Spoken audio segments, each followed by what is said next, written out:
काही आठवणी विसरता येत नाहीत, काही नाती तोडता येत नाहीत. माणसं दुरावली तरी मन नाही दुरावत, चेहरे बदलले तरी ओळख नाही बदलत, वाटा बदलल्या तरी ओढ नाही संपत, पावलं अडखळली तरी चालणं नाही थांबत, अंतर वाढलं म्हणून प्रेम नाही आटत, बोलणं नाही झालं तरी आठवण नाही थांबत, गाठी नाही बांधल्या म्हणून बंध नाही तुटत, परके झाले तरी आपले पण नाही सरत, नवीन नाती जोडली तरी जुनी नाती नाही तुटत, रक्ताची नसली तरी काही नाती नाही तुटत. एकही मित्र नाही असा माणूस कुठेच नसेल, थोड्या पुरती का होईना प्रत्येकाने मैत्री केली असेल. आयुष्यात मैत्री हवीच, कितीही जुनी झाली तरी ती नेहमी वाटते नवीनच. रक्ताच्या नात्यात नसेल एवढी मैत्रीच्या नात्यात ओढ असते, कशीही असली तरी शेवटी मैत्री गोड असते. मैत्रीच्या या नात्याबद्दल बोलण्यासारखं खूप आहे. खऱ्या नात्याला नसले तरी मैत्रीला एक रूप आहे.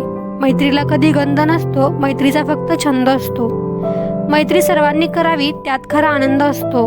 रोजच आठवण यावी असे काही नाही, रोजच भेट घ्यावी असेही काही नाही. मी तुला विसरणार नाही याला खात्री म्हणतात, आणि तुला याची खात्री असणे याला मैत्री म्हणतात.